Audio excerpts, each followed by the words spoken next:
So it looks like the Democrats are totally fucked this election cycle.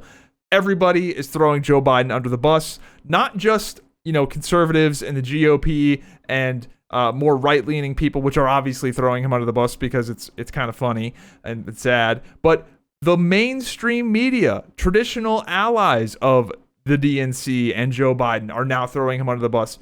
MSNBC, CNN, they will not shut up about how badly Joe Biden's debate performance was and if they should replace him. It would be one thing if this conversation was going on for, a day or two after that terrible debate, but they will not stop talking about it. It is the only thing anyone has been talking about since the debate. And the debate has been a while. It's been a while since the debate has happened, and it's still the leading story. It's still the only thing anybody's talking about. And you got to hand it to Donald Trump. Donald Trump is doing something we never thought he would do, which is shutting the fuck up. Donald Trump isn't saying anything. He is just letting Joe Biden just sit out in the sun and just get burned alive by the media. He's being really smart about it and not giving the media anything else to report about. Everybody's talking about Joe Biden, partially because that's the only thing to really talk about. Notably, Trump has not announced a VP yet. And at this rate, he might not until like November 3rd. Who knows? So Trump, I will say, is playing this pretty smart. He's not giving the media anything else to talk about. And Joe Biden is the only thing anybody's talking about, which is great for Trump because people not talking about Trump is kind of good for him. But I do find it really amusing that all of the Democrat allies like MSNBC, the New York Times, CNN are just throwing him under the bus. It's 24/7 coverage of why Joe Biden's a piece of shit. It's hilarious to see this. And the people in the comments are just like, yeah, we know. And then some of the people on the MSNBC comments are like, why are you being so negative about Biden? Don't you know democracy is at stake? This is the end of democracy. I'm canceling my New York Times subscription because you questioned the DNC. So some of these comments are hilarious. It's like a civil war of lefties right now. Not only is the media throwing him under the bus, his own administration is. There are people within his own camp leaking out all of his dirty laundry, talking about how he doesn't get started with the day until 11 a.m. and he doesn't ever stay up past 8. And if you need to talk to the president, it's got to be within this window because that's the only time he's conscious. It's just honestly kind of sad. With all the election craziness, we have to remember just one thing. Joe Biden is not only seeking re-election, he is currently the president. He is currently the president right now. So don't worry, guys. There's nothing to be alarmed about. It's just a cold. We've all had colds, right, guys? Well, what I can tell you is that he had a cold and a bad night. I would not see this as an episode. I would see this as what it was and what we believe it to be, which is it was a bad night. And he did, on top of that, he had a cold. And that is the reality of the situation. That is the reality of what happened that night. So things are looking pretty dire for Joe Biden. There's no sugarcoating it anymore. In the traditional battleground states that you'd think of, like Michigan and Pennsylvania, Trump is just really twisting the knife and solidifying quite a lead in these states. Particularly in Pennsylvania, a state that he lost last time. He is now up 7 points. And the way that usually these polls play out is that, Trump usually gets a little bit of a bump from what the polls actually say because there's kind of a lot of people are hesitant to say they support Trump or they're voting for Trump because it's got a whole lot of baggage associated with it. But behind closed doors, when you're in a room by yourself, when they cast their ballots, usually they lean a bit more towards Trump than they would openly admit to. So, oh boy, Joe Biden is getting blown the fuck out in Pennsylvania and Michigan, it seems like. But don't worry, it gets worse because now states that were generally Democrat strongholds are now starting to look like they're going to go to Trump. New Hampshire is like, Trump is up in New Hampshire? What the fuck? It looks like he's got Nevada pretty much locked down, at least from some of the polls I saw there. And then my home state of Virginia. Virginia, anybody that lives in Virginia, unless you live in Northern Virginia, it's like Virginia's like 90% red, except for Northern Virginia. And if some of these guys from Northern Virginia stay at home, Trump will absolutely win Virginia. So, Virginia, at least in the past few cycles, has been blue, but it would not surprise me if Virginia went for Trump, especially with the voter turnout. It's looking like it's going to happen for Joe Biden. So it's bad. Oh, it's really fucking bad. And it only gets worse. We're just getting started. Don't worry. Things have gotten so bad for Joe Biden. They've adopted the strategy of, if you can't beat him, join him. They have recently started painting Joe Biden orange. I swear to God, they have started putting orange makeup on Joe Biden to make him look more youthful, which is hilarious because everybody gives Donald Trump shit for being orange. He's just naturally looks that way.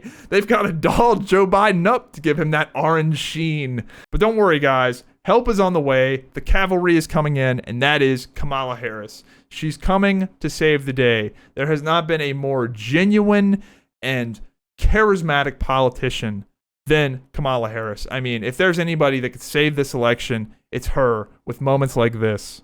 I know you've been traveling across the country. What are you hearing? Yeah, girl, I'm out here in these streets. And let me tell you, you're right, Taraji. There is so much at stake in this moment. The majority of us believe in freedom and equality. But these extremists, as they say, they're not like us. They not. There's a full-on attack on our fundamental freedoms, the freedom to vote. The problem with Kamala Harris is that somehow she's even less popular than Joe Biden. People hate Kamala Harris. Joe Biden, people just look at him and they're like, you know, he's just not fit to run the country, the dementia, you know, it's just kind of sad that he can't talk. Kamala Harris is just actively disliked, and she also can't talk. I realize that being the president, maybe everybody doesn't need to be Obama, who's just like a slick talker. I get that. But you should be able to like effectively communicate a little bit. Kamala Harris, it sounds like the first version of an AI, like the first version of a chatbot that somebody made in the 90s talking. It's crazy. Like, I don't know how she lives her day-to-day life when she talks like that. She's just like repeating. It's like an AI that's like broken. It's just like caught in a logic loop. It's fucking crazy listening to her speak.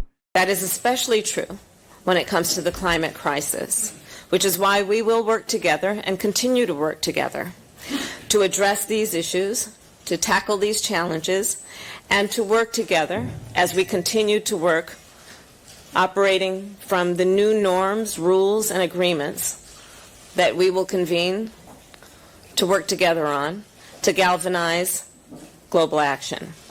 With that, I thank you all. This is a matter of urgent priority for all of us, and I know we will work on this together. All right, so we got to replace Joe Biden. Who can do it? Well, I'm going to be honest, and the candidate that the Republicans fear the most is quite obviously Gavin Newsom. He may be a slimy rat, but he is a very effective political operative. I think everybody, give him his credit, give him his flowers. He's a very effective politician. He's very slick in debates. He can talk. He's got the look. Absolutely. He is somebody that I think 2028 probably going to see. But there's a problem with doing it in 2024. With the way the Electoral College goes, and I'm not going to explain this because you have to go really in the weeds, but essentially with the way the Electoral College works, you cannot have a president and a vice president from the same state. That's why you don't really see that. So there's kind of a technicality in that you can't have a Newsom-Kamala ticket. So what do? Okay, obviously you just kick Kamala off, you get a new VP. Can you imagine what Kamala Harris would do if they kicked her off the ticket?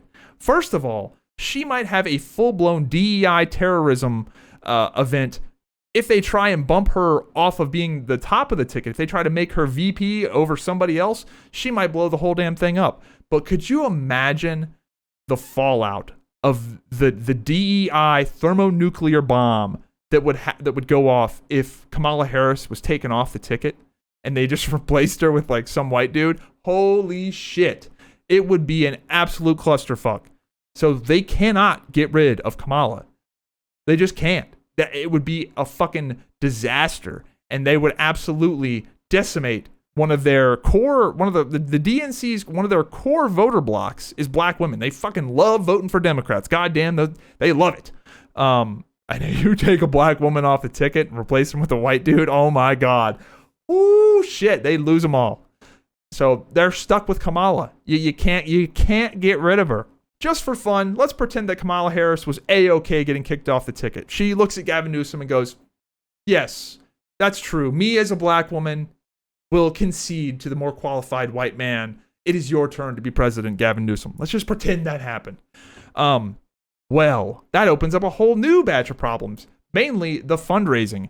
When you take Kamala Harris off the ticket, you basically have to start over with the fundraising because all the fundraising that you've done for the Biden-Harris ticket is not transferable.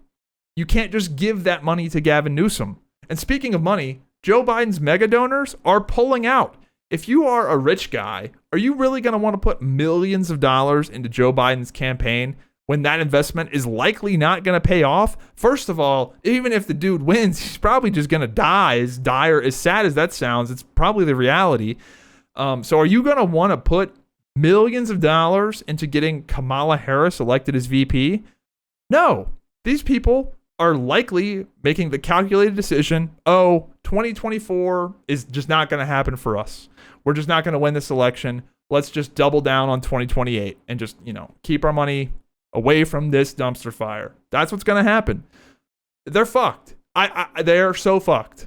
Even if I were to snap my fingers right now and make everything perfect, they get the rock star candidate, Joe Biden steps down, Kamala Harris steps down, the mega donors are on board, everything lines up just perfectly, it would still be incredibly difficult to overcome Donald Trump because you lose the advantage of the incumbency. You lose the name recognition. This was the argument made back in 2020 when people back in 2020 didn't like Joe Biden being the president, but he had the name recognition, the advantage of, the previous incumbency. That is such a huge thing because when a voter can, look to a name that he recognizes and has lived under that regime in the past, that they don't have that fear of the unknown. But when there's just some new guy, first of all, people just don't know who they are. The average voter is very low information, just doesn't really know what's going on. And so name recognition just really matters. I just don't see it happening. In fact, I'll make a very bold prediction. If a Democrat, any Democrat, Joe Biden or anybody they replace him with, wins the 2024 election, I think that will be a bigger upset than Trump winning it back in 2016. Man, there's a lot working against them right now. And the down ballot effects of this, it's not just the presidential election that's going to be, fucked for the Democrats. The presidential elections get people to vote. And those people go and vote on many different things, not just the president. So anybody that's on the ballot of Donald Trump or Joe Biden is going to get either the Trump boost or the Biden lack of turnout. And that's going to seriously affect the elections all across the country. So yeah, the Democrats are just totally screwed. I don't see how they're not at this point. I don't see any scenario where they can play this to where it doesn't look like a complete Hail Mary or just embarrassing.